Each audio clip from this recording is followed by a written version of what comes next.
In days when the world was young, and man towered up in elemental hardihood and simple majesty, like wind-blown oaks, there dwelt in Erin a race of giant heroes, the Red Branch Knights of Ulster. Mighty exceedingly were these men, and vast was the hall where they met together in the dun of Lieth Maka, so vast that a man, as men are now, standing in the centre and shouting his loudest, would not be heard at the circumference. Yet was the lowest laughter of the king sitting at one end clearly audible to those who sat about the champion at the other. The length of that great hall was a mile, 9 furlongs and a cubit, and it was illumined by innumerable candles, tall as spears. The vast murmur of talk when all the Red Branch were assembled there was like distant thunder or the far-off boom of stormy waters.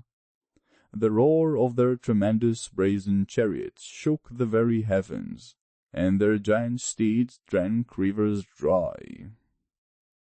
So, in their might and in their glory they rejoiced, yet more in that inviolable unity which bound them all together, a host of comrades of heroic valor, but of heroic affection too, which neither strength nor cunning, neither power unseen or seen, could ever destroy.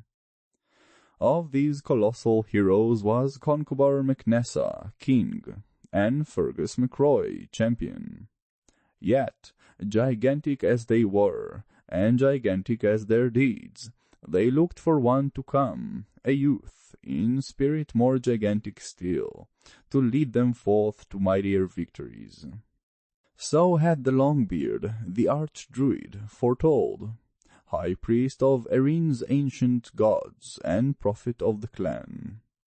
He is coming, he draweth nigh. Verily it is he whom I behold, the predicted one, the child of many prophecies, chief flower of the branch that is over all, the mainstay of Lieth Maka, the torch of the valor and chivalry of the north, the star that is to shine forever upon the forehead of the Gael. Now it is chanced at this time that Sualtam of Dundalgan, on the eastern sea, king of a rugged mountainous land, had taken to wife Dectera, sister of Concobar MacNessa, and they two had one only son, Shadenta. Shadenta was a child of simple, hardy purity of mind, who knew not guile or baseness. Along the sands and by the rolling waves he played. He had a ball and an ashen hurl shod with bronze. Joyfully he used to drive his ball along the sand, shouting among his playmates. The captain of his father's guard gave him a sheaf of toy javelins, and taught him how to cast, and made for him a sword of lath and a painted shield. They made him a high chair too, and in the great hall of the dun, when supper was served, he used to sit beside the champion of that little realm, over against the king. Ever, as evening drew on and candles were lit, so the dishes on the table, the armor and trophies hanging on the walls, shone in the cheerful light. There among those dark-browed, bearded men appeared Shadenta, very fair and pure, yellow-haired, in his scarlet breda, fastened with a little brooch of silver, serene and grave beyond his years, shining like some bright star on the edge of a mighty thundercloud. As to the palace where he dwelt, it was of timber, staunched with clay and roofed with thatch of rushes. Without it was washed white with lime, so that it shone and glistened from its height, far, far out to sea. There was a rampart around the dun, and a moat spanned by a drawbridge. Before it was a spacious lawn, down which there ran a stream of sparkling water. On this Shadenta sailed his boats, now where it stayed in silent stillness, now where it hummed in hurrying rapids, now where it clothed itself in silver to make liquid music, or blow its little trumpet as it leaped in cataracts. But at length the quiet life in that remote dun no longer pleased Shadenta, for the spirit awoke within him, and drave him to be doing. Moreover, he longed for comrades, and his mother, who loved him dearly, would no more permit him to play with other children of that realm, whose rude behavior she misliked for her dear child.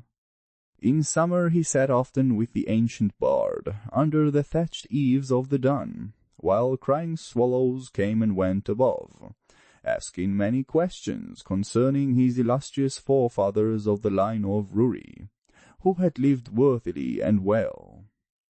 And ever he loved best to hear of deeds of that great champion Fergus MacRoy. Upon his 7th birthday, scarcely after dawn, Shadenta ran to his mother and cried, "Mother, send me now to Lieth Maka to my uncle." Dectera's face grew pale, her knees smote one against the other for loving fear. For answer she withdrew Shadenta from society of men, and kept him by herself within the women's quarter, from the upper story of which a door opened on a balcony just above the king's throne, in the banquet hall. Thence Dectera was wont of mornings to direct the labours of the household thralls, and thence, ere he went to bed, Shadenta was permitted to cry "Good night" to those good friends, whose company he once had shared in the hall below. And those great bearded heroes laughed much among themselves, for well they knew the cause of little Shadenta's imprisonment. Save for this, Shadenta saw no more of men, and Dectera gave straight commandment to her women to speak no word to him concerning Lieth Maka. The boy as yet knew not even where lay that wondrous city, whether in heaven or on earth, or beyond the sea. To him it seemed a fairy city, or one in the land of dreams. But still the strong spirit from within urged him on irresistibly. He watched long lines of low-in-kind and laden garrons wending o'er the plain, and wondered if their way led to the city. One day it chanced his mother let drop words that made Shadenta know the road to Lieth Maka went past the mountain, Sleeve-Fuad, and thenceforth, when he gazed upon that purple mountain-top, he thought it nodded and beckoned to him. Next morning, after he had broken fast among the women, he donned his best attire, took his toy weapons, a new bow, and his best ashen hurl shod with red bronze, and when his mother had kissed him, went forth as at other times to play alone upon the lawn. Under the eaves his father sat sunning himself and gazing on the sea. The boy kneeled and kissed his father's hand. Sualtam stroked his head and said, "Win victory and blessings, dear Shadenta." In the window of the upper chamber sat Dectera amongst her women, embroidering a little garment for her boy. "Mother," he cried, "watch this stroke." And he flung his ball into the air. Then, leaning back, he met it with his hurl as it fell, striking it with such force that it flew high up into the clouds. "Give me thy blessing, dear mother," he cried, stopping beneath her window ere he ran to search for his bow. "Win victory and blessings for ever, dear Shadenta," she answered. "Truly thou art an expert hurler." "These feats," he replied, "are nothing to what I shall do in needlework. O mother, when I am of age to be trusted with my first needle, knighted by thy hands, and enrolled amongst the valiant company of thy sewing women." "What meaneth the boy?" said his mother, perceiving he spoke awry. "That his childhood is ended, O Dectera," said one among the women. The queen's heart leaped. Blood forsook her face.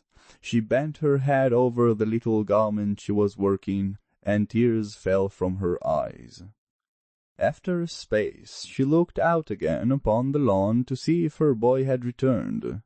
He was not there, so she bade her women go and fetch him. Everywhere they searched. They called aloud, "Shadenta, oh Shadenta!"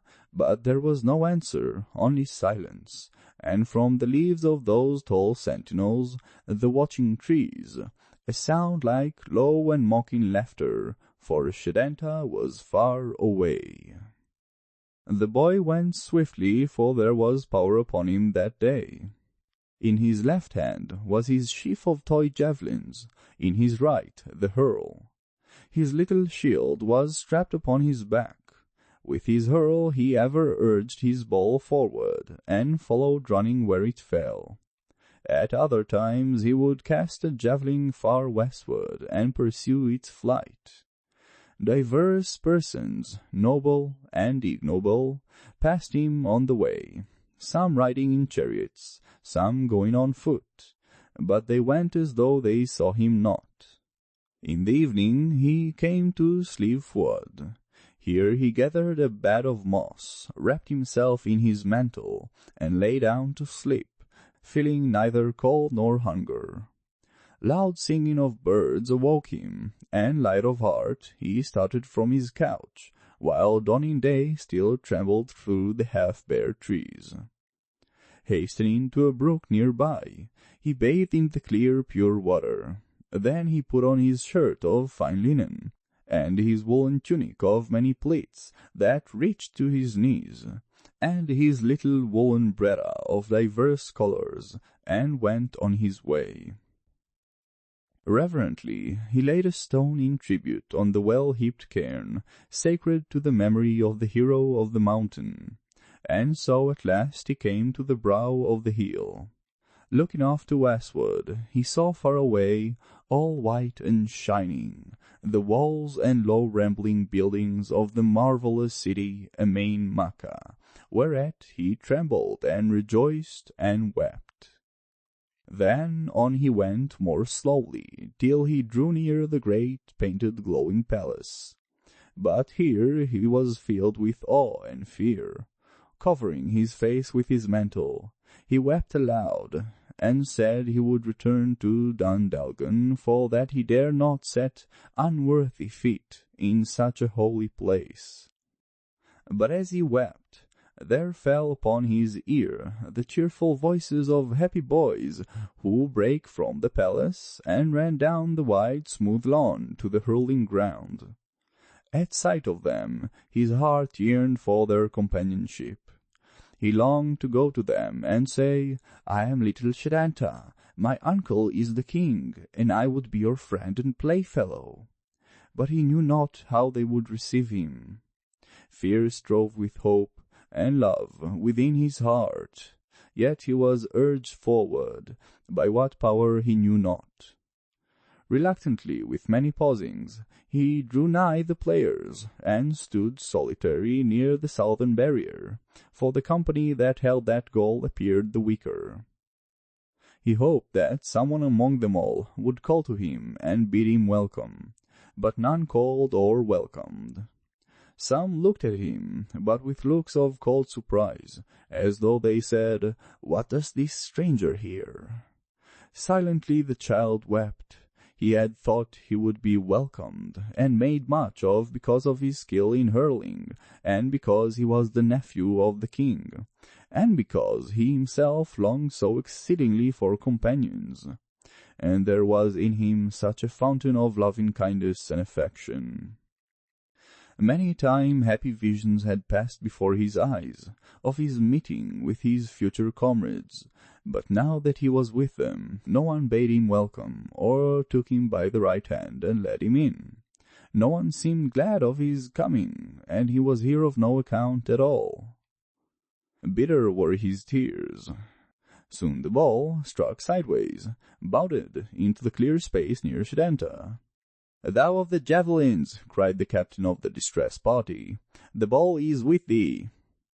On a sudden, Shadenta, filled with all the glow and ardor of the mimic battle, cast his javelins to the ground, slipped the strap of his shield over his head, flung the shield beside his javelins on the grass, and pursued the bounding ball.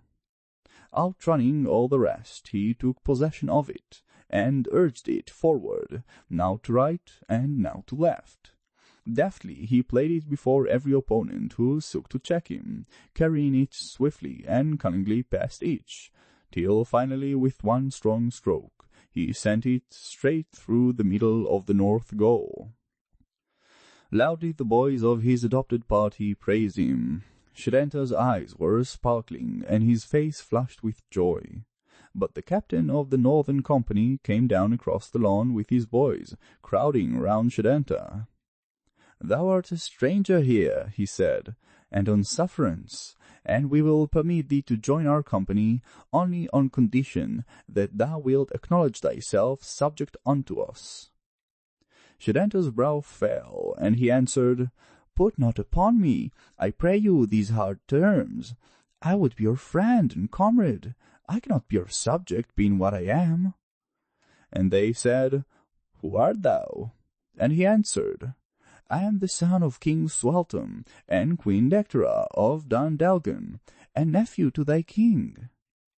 Then the boy, who was captain of the whole school, and biggest and strongest of all, stood over him and said, "Thou, the king's nephew, and comest hither without chariots and horsemen, and a prince's retinue and guard?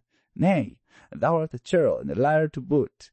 He thee hence with wings at thy heels, or verily with sore blows I shall beat thee off the lawn."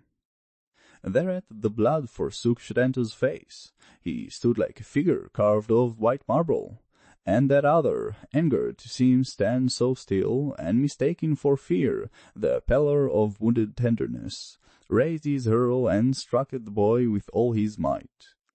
Shadenta sprang back, avoiding the blow, and ere the other could recover himself, smote him, backhanded, over the right ear.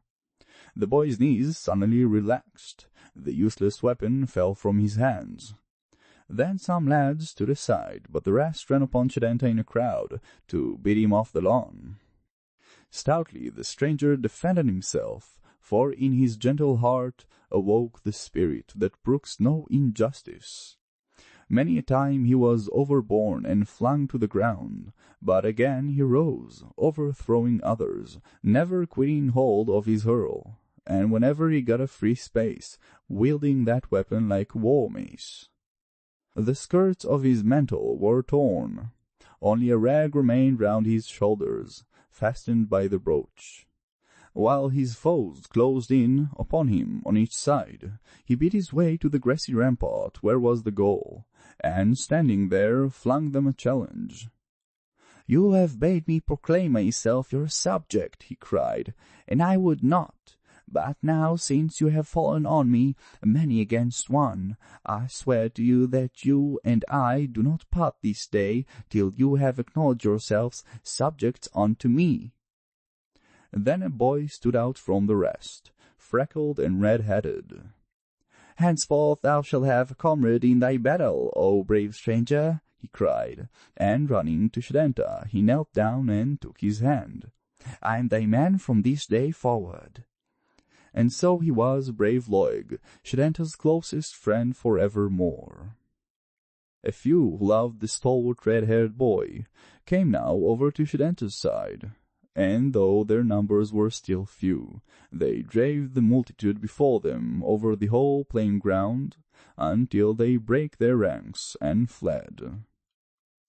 Of the fugitives, some ran round to that fair lawn before the palace, where beneath a spreading tree, Concobar the king, and Fergus, the great champion, sat on three-legged stools before a table spread with brightly coloured cloth, and played at chess with men of gold and silver. But Shadenta, in hot pursuit, sprang lightly over the table. Then Concobar caught him by the wrist and brought him to a stand, panting and with dilated eyes. "Who art thou?" he cried. "Who thus misused my boys?" "I am Shadenta, son of Sweltham and of Dectera, thy sister, and it is not before mine own uncle's palace that I should be dishonored." Concobar smiled, well pleased with the behavior of the boy, but Fergus caught him up in his great arms and kissed him, offering to be his tutor. Thus Shadenta came unto his uncle's court, and the reward of his first show of courage was that the boys elected him to be their captain. A just and gentle captain he made, a good playfellow and comrade, and ever his closest friend, who slept in the same bed with him, was Loeg, who came so nobly to assist him. In that great school for boys kept at the King of Ulster's court, Shadenta was taught to hurl spears at a mark, to train war horses, and guide war chariots, to use the sword, to run, to leap, to swim, to rear tents of turf and branches swiftly, and to roof them with sedge and rushes, to speak and bear himself toward all in seemly fashion, to respect his plighted word, and be ever loyal to his captains, to reverence women, and, in hearing tales of his illustrious ancestors, to distinguish between those who had done well and those who had done ill. So much Shadenta learned at court that his good mother could but be reconciled to their parting.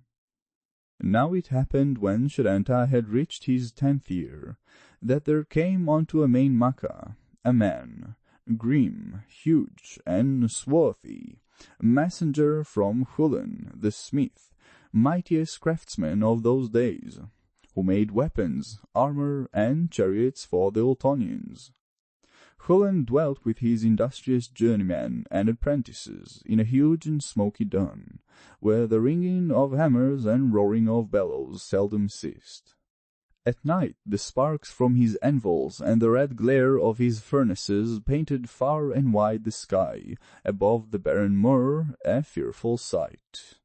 This grim messenger Hullin had sent to bid Concobar unto a feast with such of his followers as were not too hearty eaters, which prudent provision for the saving of his substance caused among Concobar's men much secret mirth. As the king with his followers set forth, they passed the lawn where Shadenta and his friends were playing, and stopped for a moment to look on. The lad was straight and well made, with sinews as hard as tempered steel. When he saw the company looking at him, he blushed, and his blushing became him well. "Hullin the smith had invited us to a feast," said Concobar. "If it pleases thee, come too." "It pleases me indeed," replied the boy, for he ardently desired to see the famous artificer, his furnaces and engines. "But let me first finish my game, and then follow you." So Concobar gave his permission and went on. When Hullin saw far away the tall figures of the Ultonians against the sunset, and the flashing of their weapons and armor, he cried out with a loud voice to his people to stop working, wash from them the smoke and sweat of their labor, and put on clean clothes to receive the Red Branch. Then he sent those among his men, who were best dressed and most comely, to receive the High King of the Ultonians on the moor. But he himself stood looming in the great doorway, leaning upon a huge long-handled sledge, his vast and hairy chest half covered by a leathern apron. As the king and all his knights filed by, he gave to each a grave and friendly welcome. When all had entered, dusk had fallen. "Are all thy people arrived?" then asked the smith. "They are," said Concobar. So Hullin bade his people raise the drawbridge, which spanned the deep black moat surrounding the dun, and after that, with his own hands, he unchained his one and only dog. This dog was of enormous size and fierceness. It was supposed that there was not a single man in Ireland whom he could not overpower. He had no other good quality than that he was faithful to his master, and guarded his property at night. Being let loose, he sprang over the moat, and careered 3 times around the city, baying fearfully. It was just then precisely that Shadenta set forth from Lieth Maka.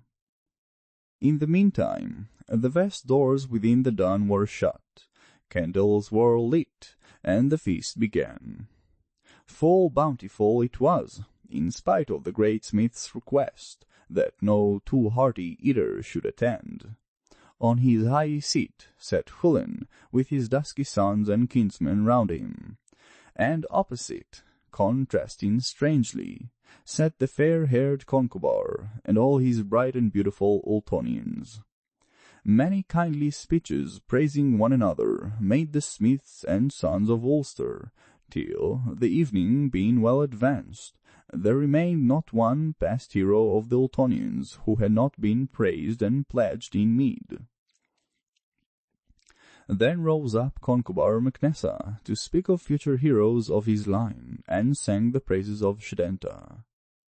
"Is he then a boy of such promise?" asked the smith.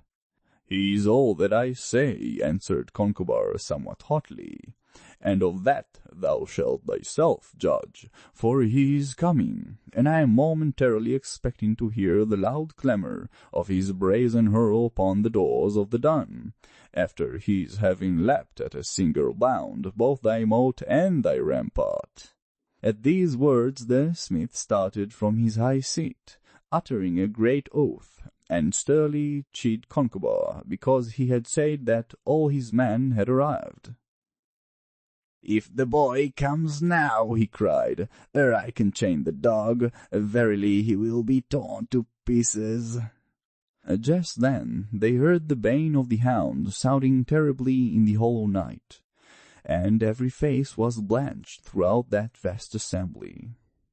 Then there followed, without, a noise of trampling feet, short, furious yells, and gaspings as of one exerting all his strength, and last of all, a dull and heavy thud that shook the earth. Ere the people in the dun could do more than look at one another, speechless, they heard a clear yet not clamorous knocking at the door. Some of the smith's men shot back the bolt.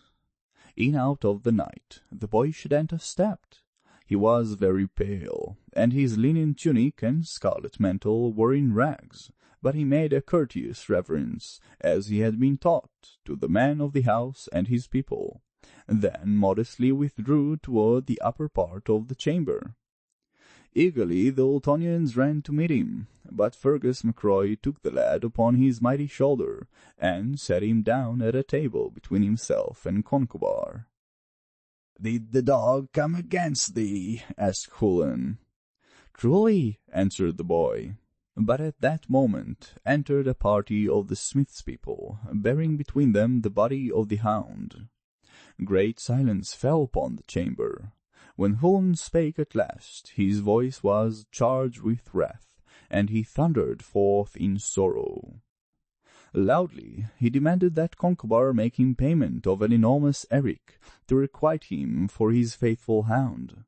Then answered Concobar in like fury that his nephew had been forced in self-defence to slay the monster, and no eric, great or small, should ever be had of him. This speech the Ultonians applauded fiercely, whereat the smiths, in wrath, armed themselves with hammers, tongs, fire-poles, and mighty bars of unwrought brass, and the great Hullin himself seized a tremendous anvil to destroy the Red Branch. On their side, the Ultonians sprang to the walls where they had hung their arms, plucked down their spears and shields from the pegs, and drew their swords. The whole vast chamber glittered with shaking bronze, shone with the eyeballs of angry men, and rang with fierce shouts of defiance. The Red Branch embattled themselves on one side of the hall, the smiths upon the other, all burning with unquenchable wrath, earth-born. But ere the first missile was hurled on either side, the boy Shadenta rushed into the middle space which separated the men, and cried aloud in his clear high voice that rang distinct above the tumult. "O Hullin, and you, Ultonians, my kinsmen, restrain yourselves, forbear to hurl. Unto thee, O chief smith, will I pay an eric not unworthy for the death of thy brave hound. For verily I myself would take thy dog's place, and nightly guard thy property, sleepless as he was.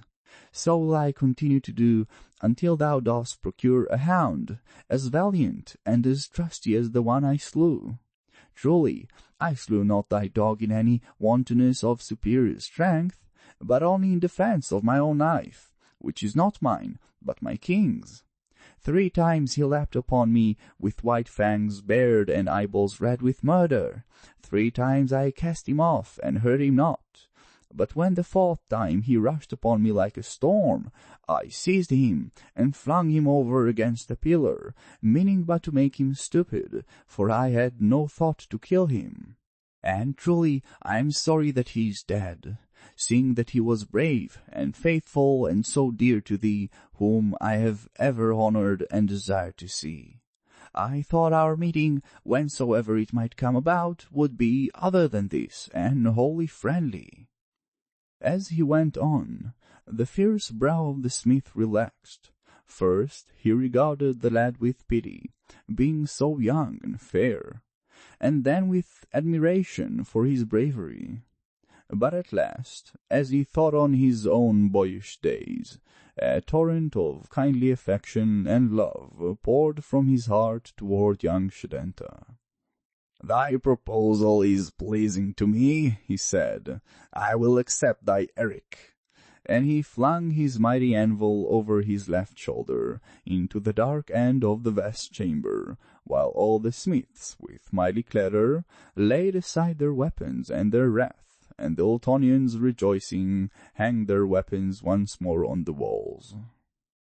Feasting and pledging in friendly speeches were renewed, and there was no more anger anywhere. The harpers harped, the Ultonians sang their mighty gathering song, and the smiths sang one of their wild, rousing songs of labor to the tune of tripping hammers ringing upon anvils. And so Shadenta remained long with the smith, and Hullin and his people loved him greatly and taught him many things.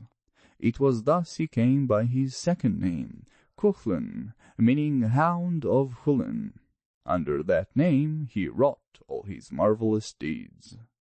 On a solemn day when Cuchulan was 17, Concobar called him out from the ranks of his comrades, and, with due sense of the importance of his task, bade him take over the charge of keeping clean and bright the sacred chariot of Maka, wherein that mighty lady of battles, when she dwelt in visible form upon the earth, had ridden forth to conquer giants, most holy relic in Lieth Maka, entrusted to the care of Concobar the king. The chariot was of enormous size and beauty, and by its side, within the building where it stood, were 2 horse stalls with racks of golden bronze and mangers of yellow brass, wherein once had been stabled Maka's weird gigantic horses. The room was without windows, but was lit by 9 great lamps. Obediently, Cuchulan took the fawn-skin towel, and polished the chariot, and mighty though it was, he lifted it with his strong arms, and made the wheels spin round, then put fresh hay and barley in the stalls, while Concobar was polishing the pole, the yoke, and chains, and taking from the wall long shining reins of interwoven brass, and the headgear of the horses. "Where are the horses, my uncle Concobar?" asked the boy. "I know not," said the king, "but verily they are somewhere. Lieth Maka and Black Shanglin are their names. For 300 years they have not been seen in Erin, but they are to come again for the promised one, who shall deliver Erin from her foes, and bear him to the conflict in this chariot." "Mayhap that ancient hero, Kimbouth, will return to earth to be the great deliverer," said Cuchulan. "Nay," answered Concobar, "it hath not been so prophesied. Kimbouth was great, and stern, and formidable, but our promised one is gentle exceedingly. There will be more of love in his heart than war, and he will not know his own greatness. So saying, Concobar looked steadfastly upon the youth. But Shadenta had no thought whatever of himself. He only answered, "Mayhap Conall Connacht is to be that hero." On a certain night thereafter, Cuchulan entered the armory of the Red Branch, and there suddenly appeared before him the majestic figure of a man, with port and countenance of some ancient hero, save that his face was shining with unearthly light. "Thou shalt go forth tonight, Shadenta," said the man, "and take captive the Lieth Maka and black Shanglin. Power will be given thee. Go boldly forth." "I am not wont to go forth fearfully," the lad made answer. "If this task be for me, I will perform it." Forth he went into the night, and, having got of Hullin 2 such bridles as the strongest steeds could never break, he sought the mountains sleeveward, and came unto the great grey lake. The moon was shining, and the lake gleamed everywhere like silver. A huge grey horse was feeding by the waters. He raised his head and neighed when he heard footsteps on the hill. Seeing Cuchulan, he rushed fiercely toward him. The boy had one bridle knotted round his waist, the other between his teeth. He leaped upon the steed and caught him by the forelock and his mouth. Mightily the huge horse reared, but the great power was on Cuchulan, and he held him fast. The weird grey steed grew greater and more terrible. So did Cuchulan likewise. "Thou hast met thy master, Lieth Maka, this night," he cried. Long they reeled together, steed and hero, and that gigantic horse leapt like a thunderbolt from crag to crag, and peak to peak, thrice round the whole of Ireland. Cuchulan held fast to him, nor would let go, until he stood still conquered. Then Cuchulan rode him forth unto the dark valley, past the black phantom shapes that guard the entrance into the land of everlasting night, where was a roaring of unseen rivers in the darkness, and a rush of grim black cataracts. The Lieth Maka here neighed mightily. A horse neighed joyfully in answer.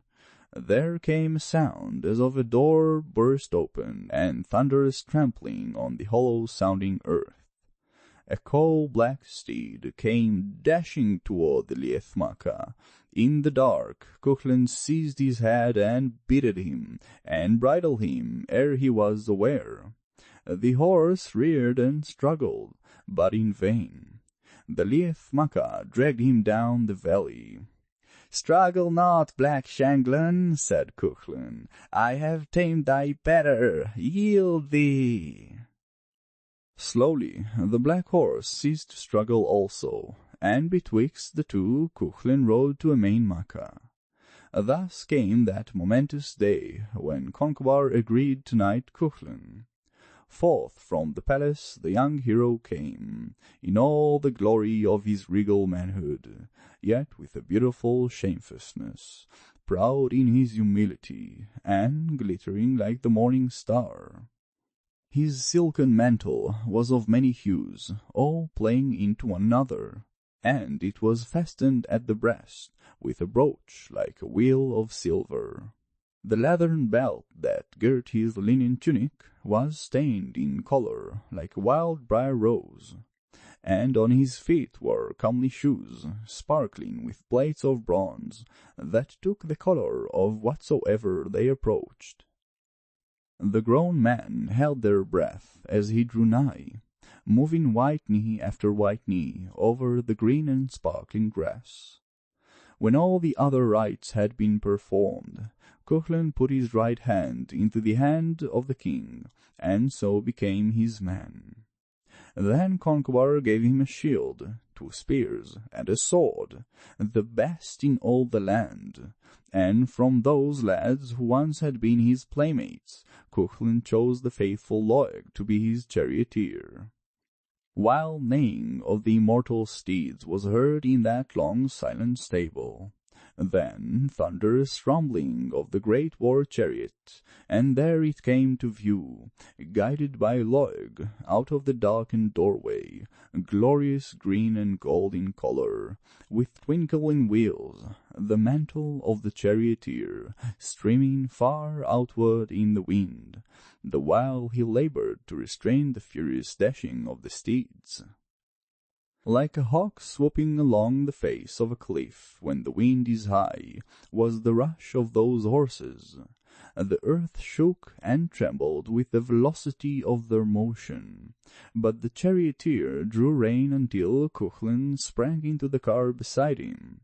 Then once more the steed went dashing on, and all that whole assembly lifted up their voices, shouting for the new-made knight, for that Cuchulan, their long-promised hero. And in very truth, Cuchulan did fulfill the promise of the Long-beard, the arch-druid, for he proved to be the greatest champion of the Gaels, the pure burning torch of the chivalry of Ulster, in whose soul burnt that divine and godlike fire, by which are ever sustained the glory and prosperity of nations. End